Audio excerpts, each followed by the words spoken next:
Hello, and welcome to McDonald's fourth quarter 2025 investor conference call. At the request of McDonald's Corporation, this conference is being recorded. Following today's presentation, there will be a question and answer session for investors. At that time, investors only may ask a question by pressing star one on their touch-tone telephone. I would now like to turn the conference over to Mr. Dexter Congbalay, Vice President of Investor Relations for McDonald's Corporation. Mr. Congbalay, you may begin. Good afternoon, everyone, and thank you for joining us. With me on the call today are Chairman and Chief Executive Officer Chris Kempczinski, Chief Financial Officer Ian Borden, and Chief Restaurant Experience Officer Joe McDonald. As a reminder, the forward-looking statements in our earnings release and 8-K filing also apply to our comments on the call today. Both of those documents are available on our website, as are reconciliations of any non-GAAP financial measures mentioned on today's call, along with their corresponding GAAP measures. Following prepared remarks this morning, we will take your questions. Please limit yourself to one question and then re-enter the queue for any additional questions. Today's conference call is being webcast and is also being recorded for replay on our website. And now I'll turn it over to Chris. Good afternoon, everyone, and thank you for joining us today. I want to start by recognizing the resilience and commitment of the McDonald's system. Our franchisees, suppliers, and employees showed up for our customers and supported communities to close the year with strong momentum and a solid foundation heading into 2026. In 2025, McDonald's delivered system-wide sales of nearly $140 billion, up 5.5% in constant currency for the full year. This reflects solid comp sales growth of more than 3% for the full year and over 5.5% in the fourth quarter, with strong growth across all segments. Our system-wide sales growth also reflects the benefit of our accelerating pace of new restaurant openings. In 2025, we opened 2,275 restaurants on top of the more than 2,000 restaurants we opened in each of the prior 2 years, all while we've continued to see attractive returns from these new restaurants. Our pace of new store openings will accelerate further as we target approximately 2,600 gross restaurant openings in 2026, which keeps us on track to achieve 50,000 restaurants by the end of 2027. Despite a challenging industry backdrop, our system stayed agile throughout 2025 by concentrating on what we can control. As we look to 2026, success will again depend on going 3 for 3. Compelling value that brings customers in the door, breakthrough marketing that creates meaningful moments for our fans, and menu innovation that provides great tasting food for our customers. We believe this disciplined focus enables McDonald's to outperform in any environment. Let's start with value. We've listened to customers and adjusted along the way with a relentless focus on delivering leadership in value and affordability. And our efforts are working. In the U.S., we launched McValue at the start of the year, which drove immediate incrementality, and then we relaunched Extra Value Meals in September. As we've said before, we'll measure success of our EVM program in 2 ways: through our ability to gain share of low-income traffic and by improving value and affordability experience scores. I'm pleased to say that our EVM performance in the fourth quarter is exactly where we had hoped to be at this point.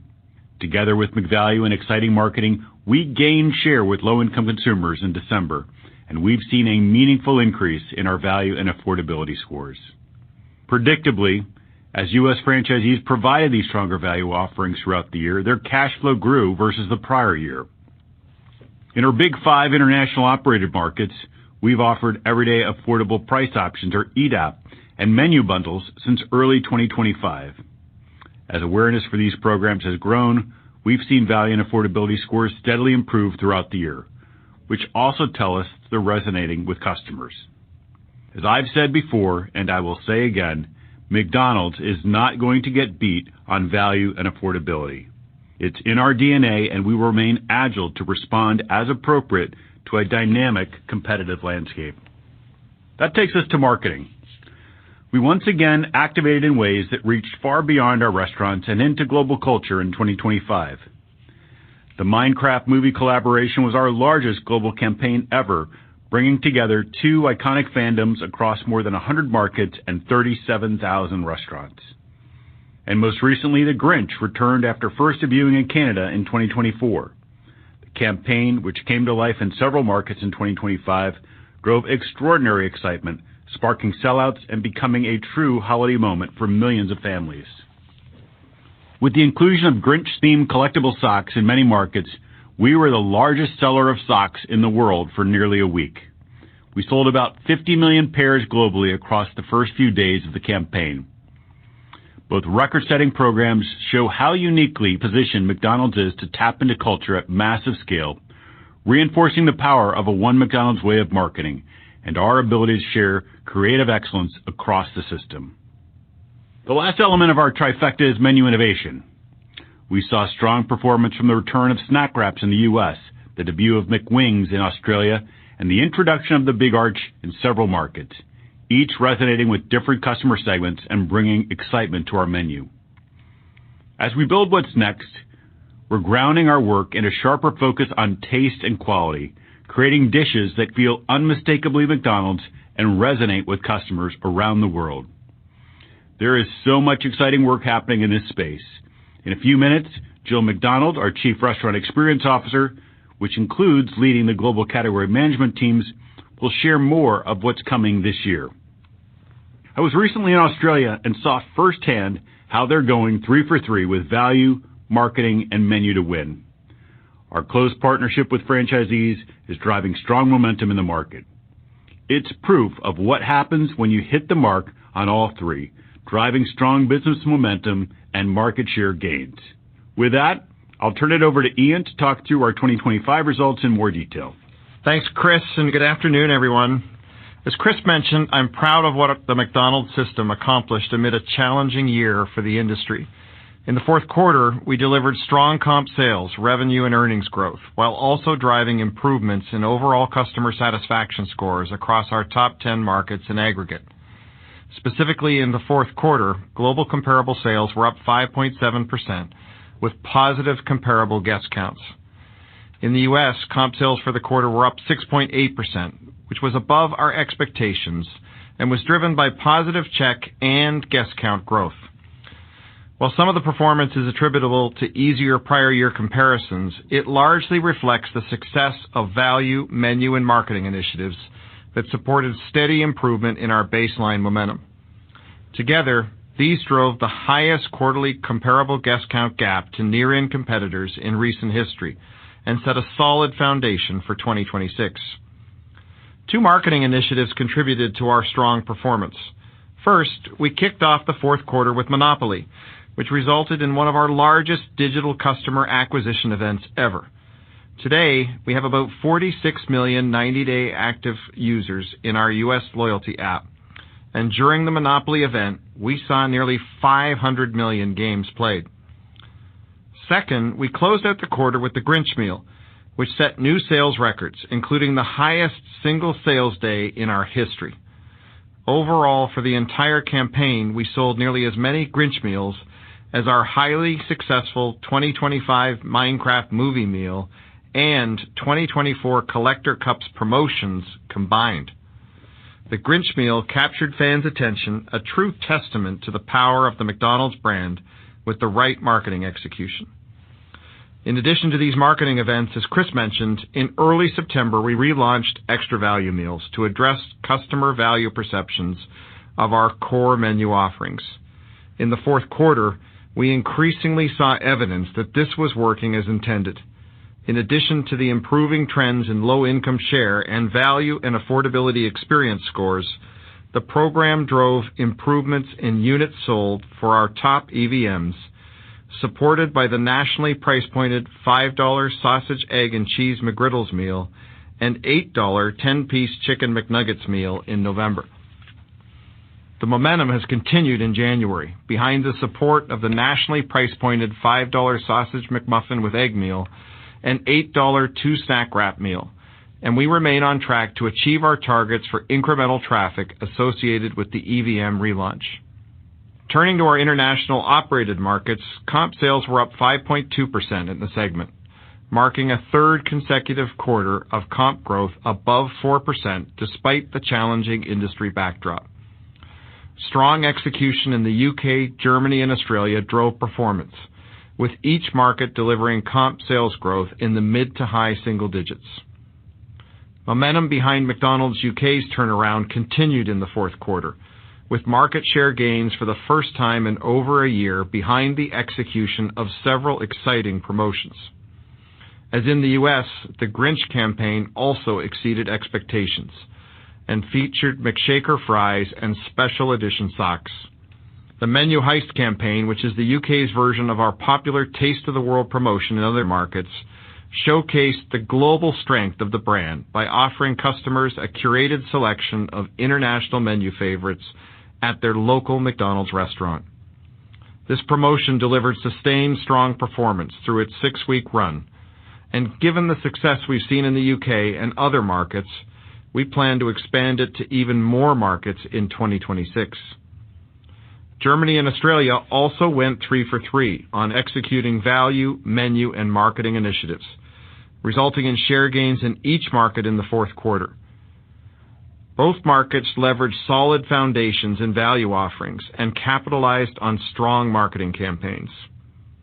Germany's strong performance reflected the annual return of the Big Rösti, a large format burger, as well as a Friends TV show themed marketing campaign that was similar to a successful promotion in Spain just over a year ago, and which we also plan to expand to more international markets in 2026. And in Australia, the breakfast day part drove performance through menu innovations such as matcha lattes, the brekkie wrap, and McGriddles, while the highly successful Grinch promotion highlighted innovative menu offerings such as the Chicken Big Mac and McWings, and a special hot cake syrup sauce. Finally, in our international developmental license markets, comp sales for the quarter were up 4.5%, led by Japan, with all geographic regions reflecting comp sales growth. Japan's performance has been consistently strong all year. It was supported in the fourth quarter by the launch of the My McDonald's Rewards loyalty program, marking a significant milestone in our global digital strategy. In China, although the market continued to face macroeconomic pressures, we maintained share in the quarter. In addition, we opened more than 1,000 restaurants in 2025 and now have a presence in every province. Turning to the P&L, adjusted earnings per share was $3.12 for the quarter, which includes a 10-cent benefit from foreign currency translation. Adjusted earnings per share on a constant currency basis increased 7% versus the prior year quarter, reflecting sales-driven margin contribution. Our total adjusted operating margin for the full year was 46.9%, in line with our expectations and reflecting the strength of our business model and the resilience of our system. Total restaurant margin dollars were more than $15 billion for the year. As we look back on the full year, our capital expenditure spend was $3.4 billion, slightly above the high end of the range that we provided for the year, as we invested more toward our future year development pipeline, setting us up for success as we continue to increase our pace of openings in our wholly owned markets. I'm proud of what McDonald's has been able to deliver in a challenging environment, and we believe that we are well positioned to deliver solid results in 2026. And with that, let me hand it over to Jill. Thanks, Ian, and good afternoon, everyone. I'm pleased to be here today to share more about the work of our restaurant experience teams and preview what's coming in 2026. It's been 9 months since we established the Global Restaurant Experience team, and when we announced this change, we noted that it would be significant for 2 reasons. First, our new integrated structure sets us up to execute with greater pace, which means ideas can start showing up in our restaurants even sooner. We can develop and scale product innovations faster than ever before, with menu, supply chain, and operations all in one team. And second, our new category structure with dedicated leaders for beef, beverages, and chicken would give us better accountability and a sharper line of sight into what it takes to win in each of these large and growing verticals. We know that while value remains important for customers, delivering great taste and quality are their top needs, and that's at the center of everything we're doing across the restaurant experience. With that context, let me share more on each of the three categories. Starting with beef. We've continued rolling out Best Burger, which is now in more than 85 markets and on track to deliver on our commitment to be in nearly all markets by the end of 2026. Best Burger is the key to hotter, juicier, and even tastier burgers, which improve customer satisfaction scores and streamline operations for restaurant crew. We also began to pilot Big Arch about a year and a half ago, and it's shown strong traction across several markets.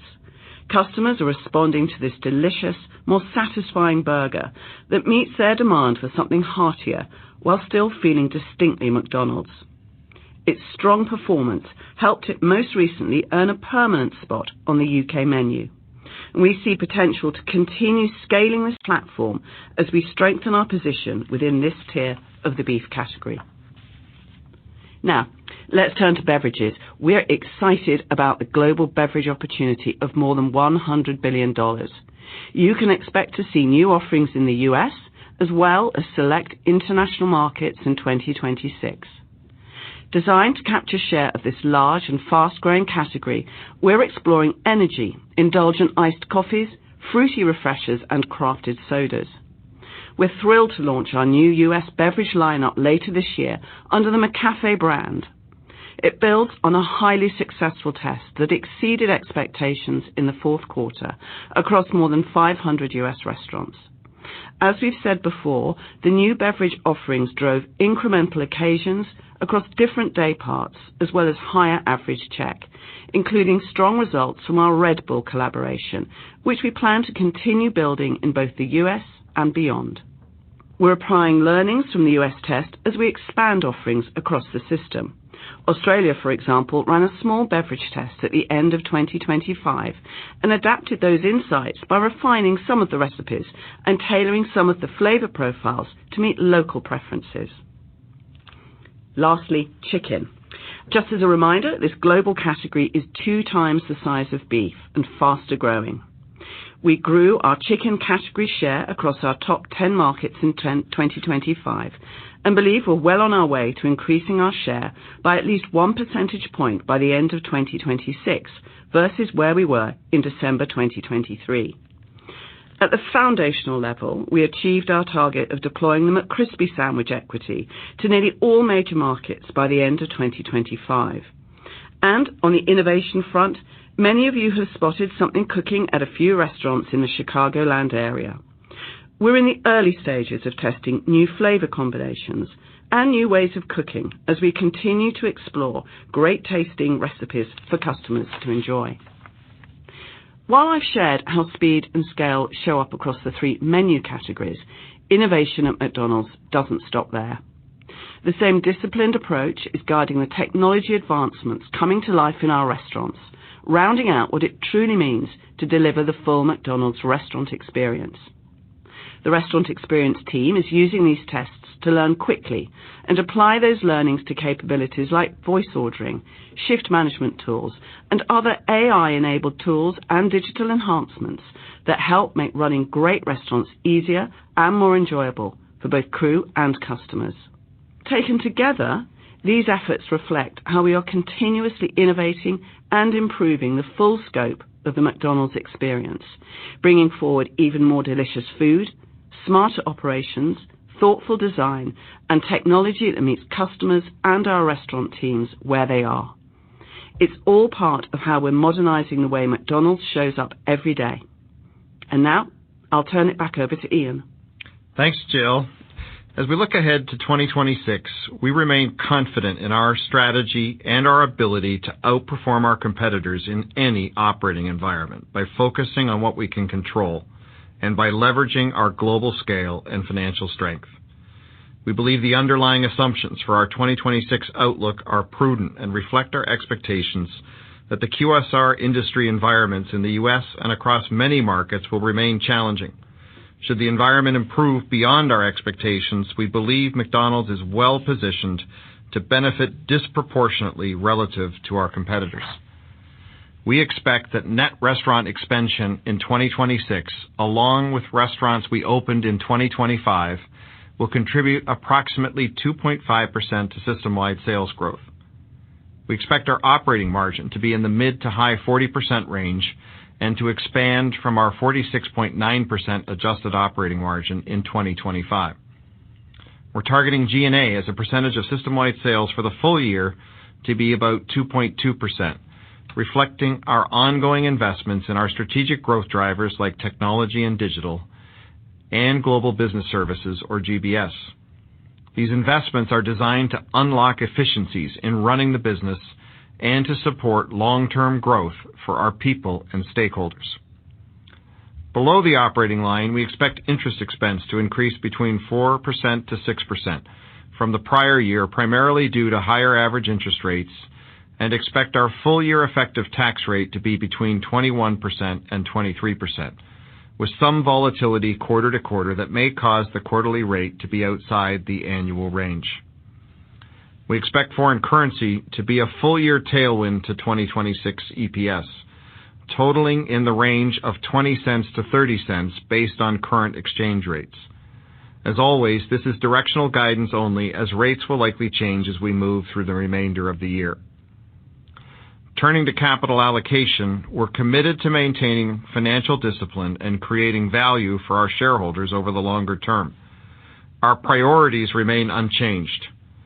First, we look to invest in the business to drive growth, including capital expenditures to primarily support new restaurant openings, as well as investments in technology, digital, and GBS. Second, we prioritize our dividend, which has increased in each of the last 49 years. And third, we repurchase shares with remaining free cash flow over time. With respect to restaurant development and capital expenditures, as Chris mentioned, we continue to accelerate our pace of new unit openings and remain on track to achieve our target of 50,000 restaurants by the end of 2027. In 2025, we exceeded our openings plan for the year, with gross openings of about 2,275 restaurants and net openings of 1,880. And in 2026, we're targeting approximately 2,600 gross restaurant openings, with about 750 of these in our U.S. and IOM segments. We expect to open more than 1,800 restaurants in our IDL segment, including about 1,000 in China. Overall, we anticipate about 4.5% unit growth from the approximately 2,100 net restaurant additions in 2026. We expect our capital expenditure spend to be between $3.7 and $3.9 billion this year, with the majority invested in new unit openings across our U.S. and IOM segments. This increase in CapEx versus the prior year of $3.4 billion is in line with the targeted increase of about $300 to $500 million that we outlined at our December 23 Investor Day. Lastly, we're targeting our net income to free cash flow conversion rate in 2026 to be in the low to mid 80% range, which is in line with the 84% in 2025. And with that, let me hand it back over to Chris. Thanks, Ian. As we close the books in 2025, it's only natural to reflect not just on the year that was, but on how far we've come since announcing Accelerating the Arches in November 2020 and expanding our ambitions in December 2023. We made bold commitments to grow our business. We've made great progress on our accelerated priorities, and we've become a fundamentally different company. You heard from Jill how that transformation is coming to life across the restaurant experience, from food to operations, design, and technology. When we started this journey, from a company standpoint, we didn't have a global business services function. Today we do. We didn't have revenue growth management function. Now we do. We didn't have a standardized global tech stack. Today we're close. The early benefits from these new capabilities gives us a clear line of sight into how they'll unlock growth and productivity moving forward. Loyalty is another great example. In November 2020, the McDonald's loyalty app was just beginning to launch in the U.S. In 2023, we had about $20 billion in system-wide sales to loyalty members across 50 markets. In 2025, we almost doubled those sales, with nearly 210 million 90-day active users across 70 markets. And we're on track to reach our target of 250 million 90-day active users by the end of 2027. This matters because we know that loyalty increases visit frequency and opens the door to new ways to engage with our fans, like multi-visit bonus games, such as the Snack Wraps campaign in the U.S., or exclusive partnerships available only through the app. Another critical proof is the connection between the app and the deployment of Ready on Arrival in our top 6 markets. It's already driving faster service, reducing wait times, and improving customer satisfaction. And we expect those benefits to compound as adoption grows across the system. These touch points simply didn't exist a few years ago. When we execute, we know we can outperform the competition in any environment. What's clear is that we've earned the right to look forward. We're excited to share what's next with our system at our worldwide convention in Las Vegas in June, and we expect to share more details with all of you during an investor update sometime this fall. Stay tuned. Before we turn to your questions, I want to again thank our franchisees, suppliers, restaurant teams, and everyone across the McDonald's system for the commitment, the partnership, and the passion that you bring to this business. Your dedication is the driving force behind our achievements and what enables us to pursue this next chapter with confidence as we transform our long-term ambitions into tangible results. And with the new year well underway, we'll continue to lead, innovate, and deliver for our customers, our people, and our shareholders. Together, we will make 2026 a year that defines the future of McDonald's. With that, we'll take your questions. Thank you. And as a reminder, if you are an investor and would like to ask a question, please press star followed by the number 1 on your telephone keypad. We ask that you limit yourself to one question and re-queue for any additional questions. Our first question today is from Dennis Geiger at UBS. Thanks. Good afternoon, guys. Appreciate the insights. And Jill, very helpful to get an update from you as well. Chris and Ian, following a strong end to 2025, you both talked about a solid foundation into 2026. Could you talk a bit more on how you're thinking about the U.S. sales trajectory in 2026, given some of those sales drivers you identified, and perhaps how you think about going 3 for 3 across value, marketing, and innovation to drive U.S. sales growth this year? Thank you. Sure. I'll start, and Ian, if you have any additional thoughts. But, let's start with value. And as I mentioned in the call, the U.S. put in place the McValue program. That has performed well for us. We added to that the EVM toward the back half of the year. And as we go into 2026, McValue for us is going to continue to be the foundation for our value program. It's going to be something that always continues to evolve. Joe has talked about that in the past. And there's real conversations, live conversations going on right now in the system. But I feel really good about where McValue is headed in this year. And then I think also, we've seen the power of great marketing. We've seen, how something like a Minecraft or Monopoly or Grinch, when you have strong value with that, can really be an accelerant for the business. And I'm feeling good about the lineup that the U.S. team has there. And then, of course, we've talked about beverages. Jill also mentioned some of the other things that we're doing with burgers and chicken. And so I think we've got a strong slate of menu news lined up for the year as well. So, now it comes down to what I talked about also in the comments, which is it looks great on paper. We've just got to go execute. But I think Joe and the team are working well with the franchisees. I know there's a lot of energy and excitement around this. And so I'm confident we're going to go out and execute with excellence. And maybe, Dennis, just a couple of small builds to what Chris teed up. I mean, I think value and affordability, as we've talked about pretty consistently, are the greens fees. I mean, you've got to have it. It's core to our DNA as a business and brand, and it's certainly core to what consumers are expecting. And I think we would say we've done a pretty good job of kind of strengthening our value and affordability with the things that Chris talked about us putting in place. And that is certainly what we believe is one of kind of the underpinnings to the momentum that we're seeing in our U.S. business.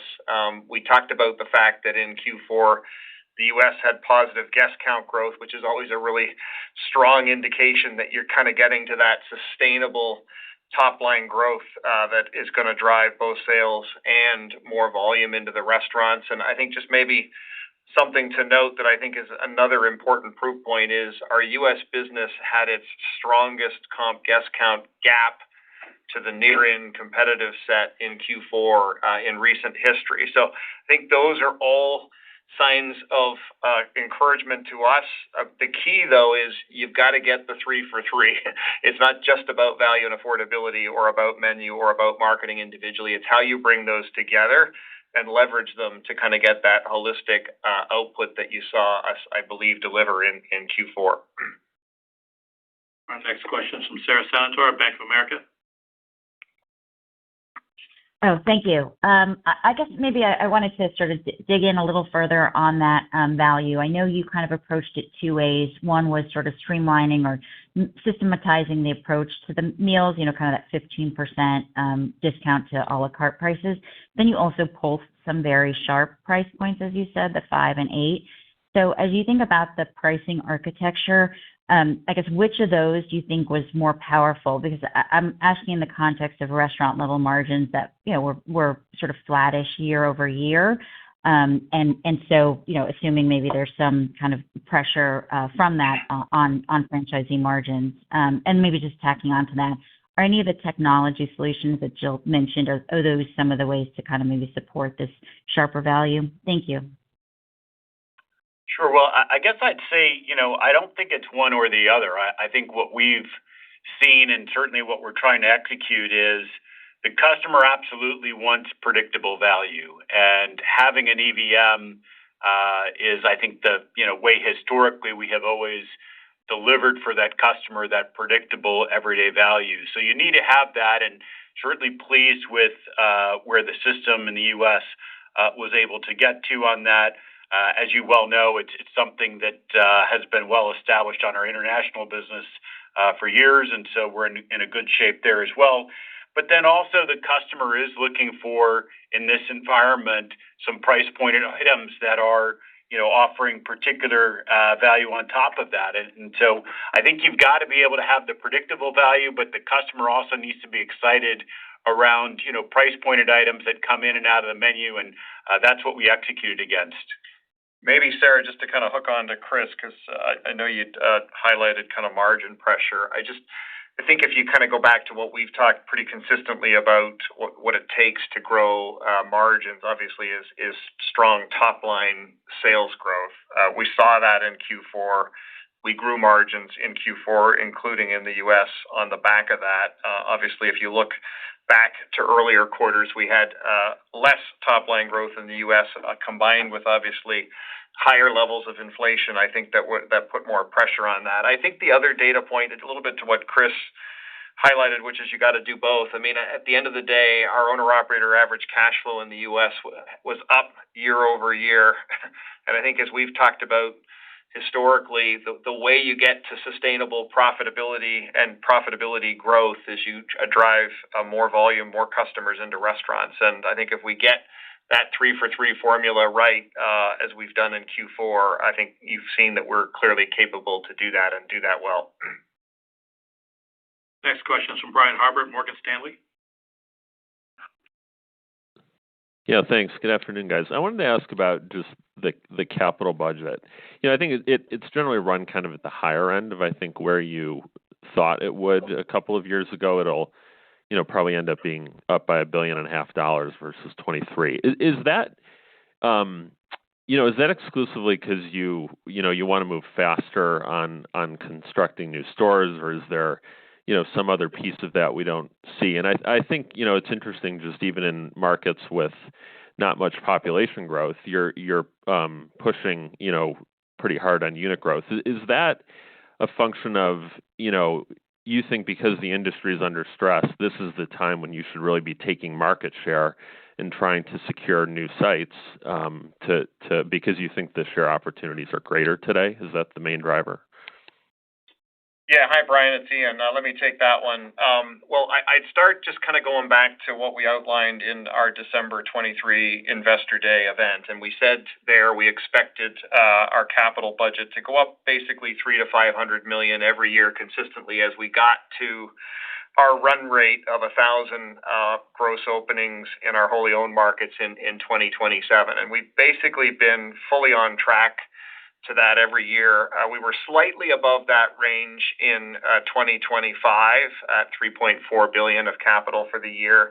But that was driven by two things, some kind of FX headwinds from a weaker U.S. dollar and us being a little bit ahead of our future opening pipeline, so more spend related to 26 and 27 openings. So it was a healthy, let's call it, adjustment, as you would have seen in our guidance. Again, in 26, we expect the capital to go up another $300 to $500 million. So again, consistently in that range. We did, as we've talked about before, a lot of work before we kind of committed to where we thought we wanted to be at 50,000 units by end of 27 in 23 to really get deep on where we felt the gaps in trading areas, where we felt the opportunities were. And as you know, we've used the U.S. as an example before, which is one of our more mature, fairly penetrated markets, but a market where we hadn't grown net units since 2014, I think until basically 22, 23, a market where there's been a lot of population migration over time, where our openings have not kept up. And so I think the ultimate measure is, are we getting the first year sales in those new sites? Are we getting the returns that we expect? And the answer to both of those questions is yes, and that is confirmatory to the fact that we're getting the right sites in the right places and building the brand in a very healthy way. Next question is from Dave Palmer at Evercore. Yeah, thanks. Good afternoon.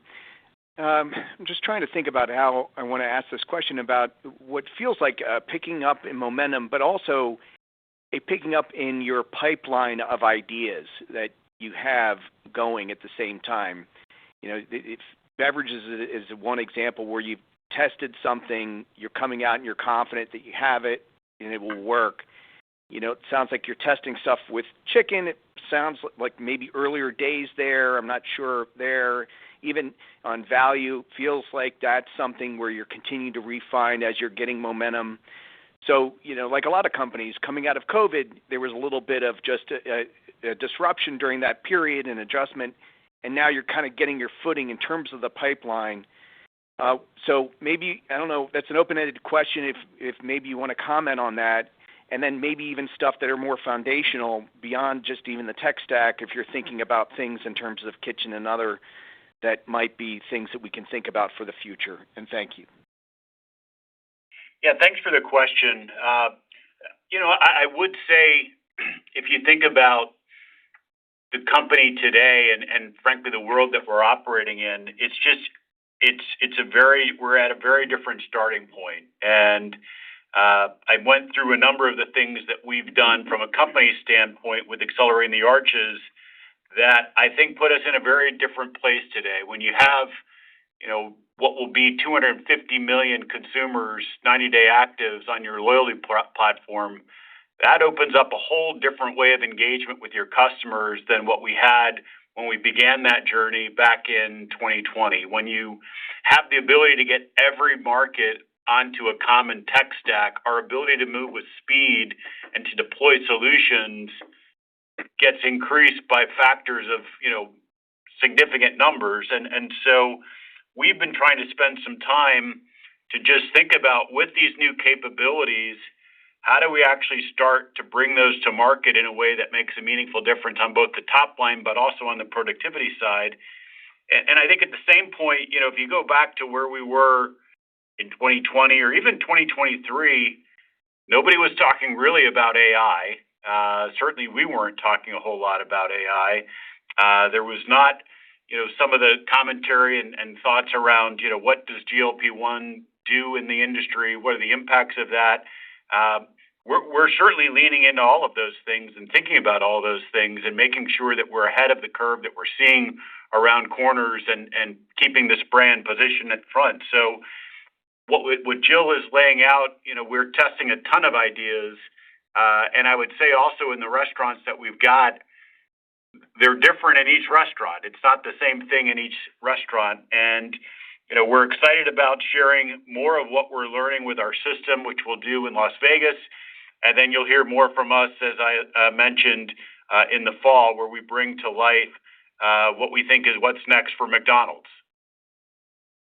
Just perhaps to build on that, we've introduced, as I said up front, the new category management structure, which we're pleased with the progress that we've made in the first 9 months. And that really is helping to focus the organization. We're bringing together operations, supply chain, menu, marketing around the table together to work in concert to move at greater pace. And we can certainly see consumers are reacting well to new news, as evidenced by the beverage test that we ran earlier in 2025 in the US. So we're seeing early benefits from moving with pace. And I think but an important part has been the introduction of category management.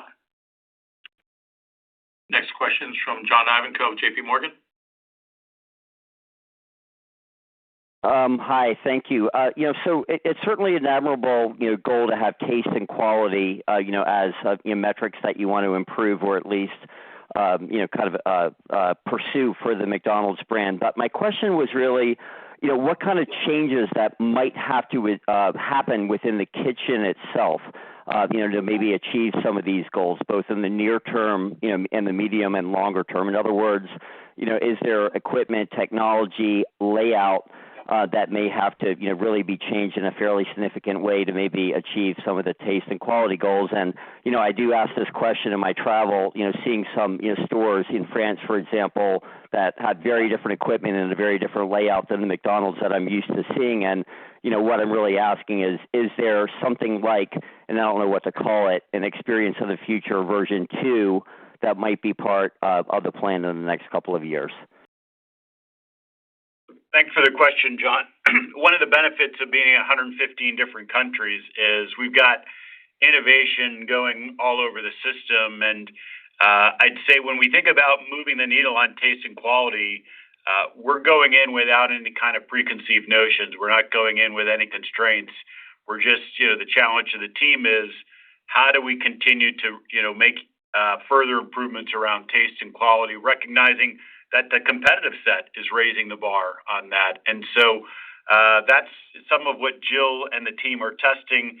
As to how that impacts the restaurants, we don't have the answer right now, but I think as you all are aware, we're heading into a remodel cycle. EOTF is, as hard as it is to believe, the EOTF process in the U.S. is now almost a decade ago that we began on that. It was even longer in some of our IOM markets. And so we're in a natural cadence where, our system historically does do remodels around every 10 years or so. And so let's just make sure as we go into this remodel cycle that we're doing it mindful of how do we continue to come up with ideas that are going to drive the business. And we think taste and quality is certainly one of the biggest opportunities for us. Jill, pass it over to you. Sure. So Chris has outlined some of the sort of the early thinking on where can we innovate going forward to make sure that our restaurants are set up to grow, where we've identified growth opportunities, chicken, there's plenty of growth still in beef, as well as the new areas of beverage. But we're also thinking about improving taste and quality around how we renovate today as well. So, how do we help the restaurants execute to the gold standards that we have today as well? So we're kind of really thinking about this in a couple of different time frames, what we can do today and how do we get ready for the future. Next question is from David Tarantino at Baird. Hi, good afternoon. I had a couple questions back on the U.S. value strategy, Chris, and I was wondering if you could comment on how franchisees in the U.S. are embracing the strategy, and really two parts to that. One, some of the strategies you've had have required McDonald's to support that financially. What's the current sentiment in the system on extending that without McDonald's support? And then the second question, perhaps more importantly, is I think you've rolled out some new brand standards, and I was hoping you could comment on what that might mean for the pricing strategy on the core menu going forward. It seems like, keeping price points as, low and price increases, perhaps at or below inflation is important. So just wondering if you can, provide some insights on how the system's thinking about that equation. Sure. Well, I'd say certainly, in my travels, and I was just with some operators in Dallas earlier this week, that there's good enthusiasm for where the business is at. Certainly, finishing the year as they did in the U.S. Is great, kind of heading into the new year. And so, when cash flows up, when there's business momentum, I think all of those things work toward having positive sentiment, particularly in an environment right now where our performance relative to what we see from some others. I think our franchisees are understanding or appreciative of it's not easy out there, and we're certainly pleased with our performance. As to how that continues to evolve, you're right. Our support for EVMs rolls off.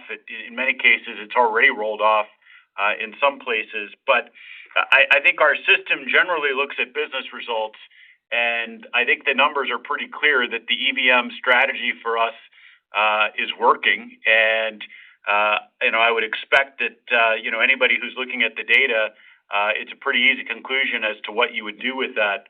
But ultimately, our support, as we've talked about a number of times, it's timely, targeted, and temporary. We don't subsidize pricing on a permanent basis. And so I think, with how we've worked together as a system over the last quarter, now heading into 2 quarters, I think the pathway forward is pretty clear. But ultimately, that's going to be up to franchisees on that. And then to your question around brand standards, just to reiterate or state the obvious, franchisees set pricing. But at the end of the day, we are the custodians of the McDonald's brand. That is what we're selling. And one of the things that's core to our brand is our value positioning. And so we don't prescribe exactly how the franchisees have to go deliver value, but the franchisees need to protect the brand. And part of that brand DNA is our value leadership that we have there. And so there's lots of different ways.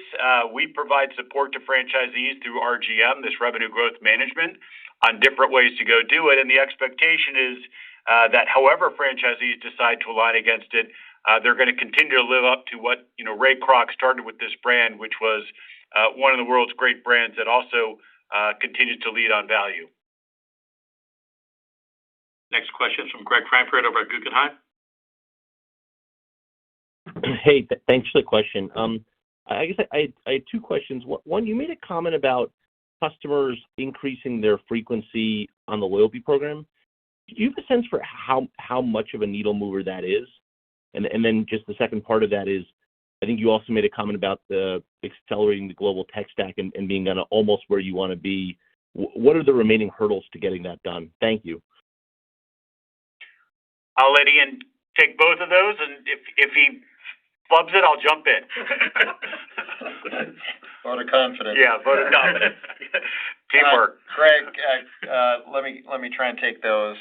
So I think on the loyalty program, I'd go back again to just emphasize that when we laid out in Investor Day, December 23, loyalty membership, you'll remember we laid out a metric of getting to 250 million 90-day active users by end of 27. We said in our upfront remarks, we're now at 210 million 90-day active users, well on our way and confident to get to that 27 goal. And we have said that active loyalty membership is our single most important digital metric because when we get consumers into our loyalty program, they visit more often and they spend more over time, and they interact with us more frequently, so they get more value in their interaction with us, and we get more value by them interacting with us. And I think we have a pipeline of ideas of how we're going to continue to build and add capability that will add further value to our loyalty customers as we look forward. To kind of get to your question more specifically, and we gave this data point, I think, a quarter or 2 ago, If you look at our U.S. business as an example, an average customer in the 12 months before they joined our loyalty program visited us 10.5 times. In the 12 months after they became a loyalty member, they visited us 26 times. So we increased their frequency of visit by more than 2.5 times, and they also spend more with us over time. That's why loyalty is important, and that's why we're excited to kind of continue creating value so that consumers will be compelled to join and compelled to continue to interact with us on a more frequent basis. I think on the tech stack, we've been pretty open over time. I mean, to go from a fragmented, decentralized kind of tech organization to common platforms, and you'll remember, in our Investor Day in 23, we laid out we want to get to 3 common platforms in our business that are tech-enabled through a common tech backbone, so to speak. That's our consumer platform, our restaurant platform, and our company platform. We're making progress against each of those 3. We've got a little more work to do, as Chris alluded to, but we feel really confident in where we're at and the pace of what's left to go to kind of get us to that overall outcome. Next question is from Andy Barish over at Jefferies. Yeah, good evening, guys.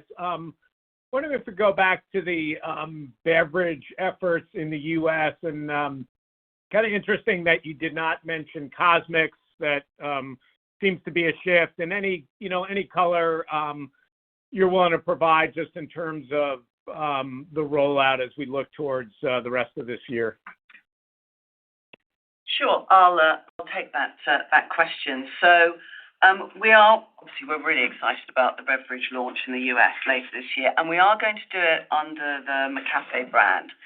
So we obviously learned a lot through the Cosmic test, and those learnings have been applied to how we've decided to set up this new beverage range.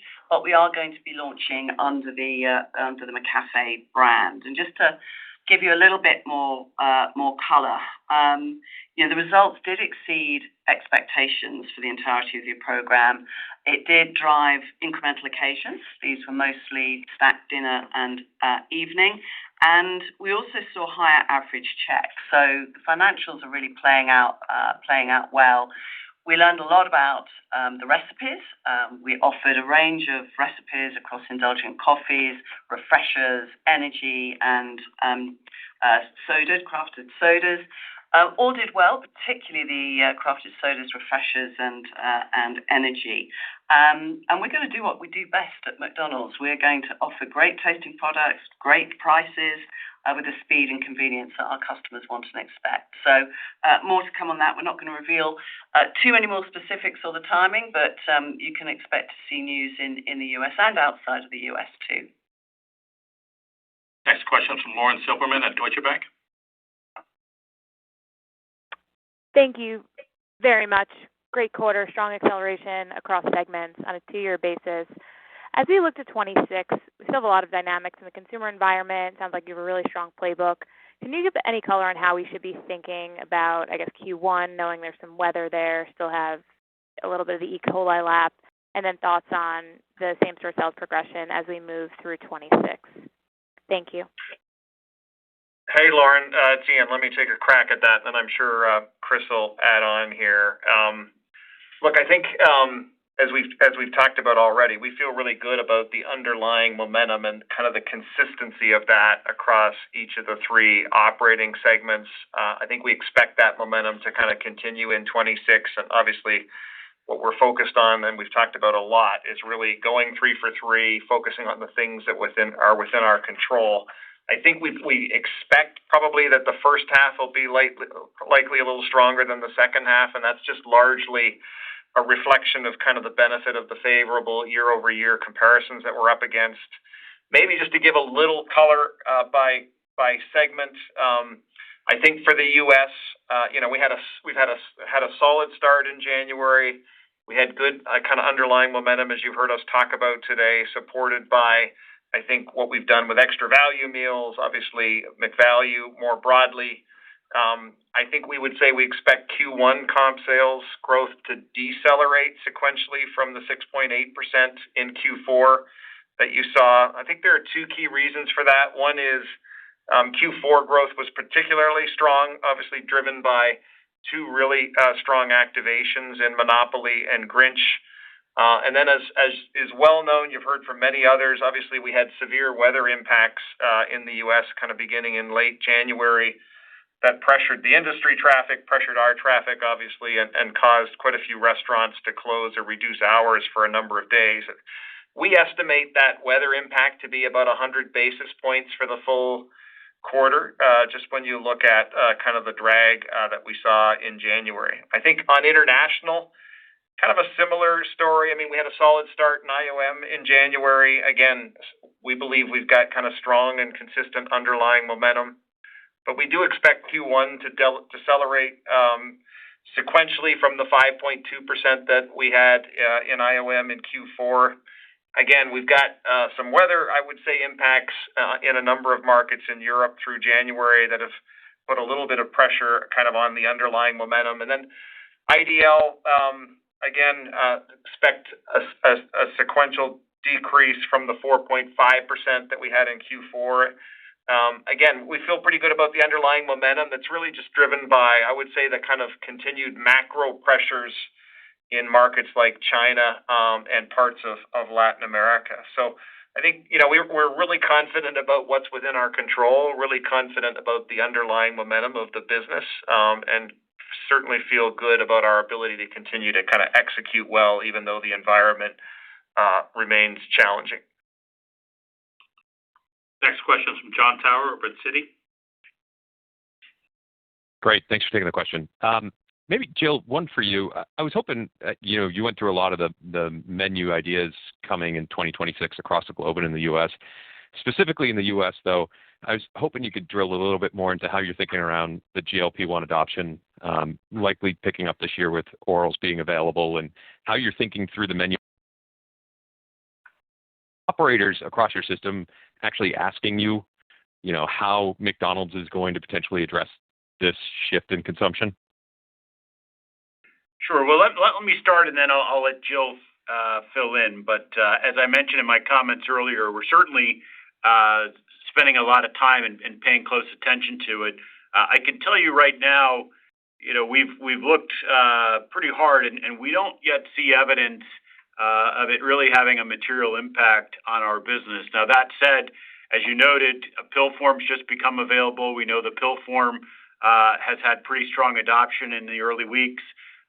Lilly will come out with a pill form of their own sometime in probably Q1, Q2. And so certainly our view is that adoption is going to continue to grow. And as adoption grows, we know that consumers' behavior changes. We know that in general, they eat fewer calories in the day, but also what they eat, the mix of that changes. Fortunately for us, protein is one of the areas that this consumer, the GLP-1 consumer, is still very much interested in, and we've got, a great protein offering on our menu. So I think that's an area of strength for us. But we're also seeing changes around, maybe less snacking, changes in some of the beverages that they drink, less sugary drinks. And so all of those things are factoring into some of what we're out there experimenting with and testing with. And ultimately, as we learn more about that and get feedback from our customers, those things could make their way onto the menu. But Jill, I'll let you kind of pick it up from there. Sure. We do have a history of staying close to customers and innovating and adapting our menu as required. So, we are already pretty protein forward. Filet fish, chicken strips, snack wraps, sausage biscuit. We have a number of items on the menu that customers who are on GLP-1 are enjoying. I think we can call out and just help customers a little bit more understand what is high protein on our menu, because there are a number of options. But we're also going to continue to, learn, see what's going to interest them. We have a couple of ideas that we are already looking at for the longer term. So we'll be led by the customers and what they want from us. But there's plenty for them to enjoy on our menu currently. Our last question today is from Jeff Bernstein over at Barclays. Great. Thank you very much. Just trying to get a sense for the barbell strategy. We talked a lot about value, so I was hoping, at least in the U.S., you could share some color on the scores you're seeing, maybe the share of value or mix of sales, just trying to get a sense for where value sits and your comfort level there. And on the flip side, obviously a lot less talk these days about the premium offer positioning, but how do we think about the balance there? Obviously, franchisees would love to push, as would you, I'm sure, the upper end of that barbell. So what do we have on tap, or how do you feel about your ability to push more premium product offerings as we move through 26 to balance with that value? Thank you. Sure. Well, we've talked about on prior calls the fact that industry-wide, we've seen traffic hold up pretty well with upper-income consumers, and traffic has been pressured with lower-income consumers. And, of course, lower-income consumers are more value and affordability sensitive. We were pleased to see that we gained share with that low-income consumer in December, which was very much one of the criteria that we set around our value program. And so obviously we've got to continue that. But, I think we're in a better position, certainly, with that part of the consumer cohort. And then on the premium side, we're going to have menu innovation that I think is going to continue to appeal to the upper income consumers. I think some of the beverage items could clearly go in that category. I think some of what we might be able to do in chicken and burgers as well could fit under that. So, we're a business where 90% of the customers are coming into our restaurant in the U.S. at least once a year, and we need to make sure that we've got a broad offering that appeals to all of them and recognizes that they have different needs. So I think we've got a good strategy on that, but certainly the expectation for the balance of 26 is that low-income consumer is going to continue to be under pressure, and there should be, call it mid-single-digit growth available with the upper-income consumer. And so how do we make sure we're winning with both of them? Thanks, everybody, for joining the call. If you want any types of follow-ups, please send me an email. We can get something scheduled. Other than that, have a good evening, and we'll talk to you later. This concludes McDonald's Corporation Investor Call. You may now disconnect and have a great day.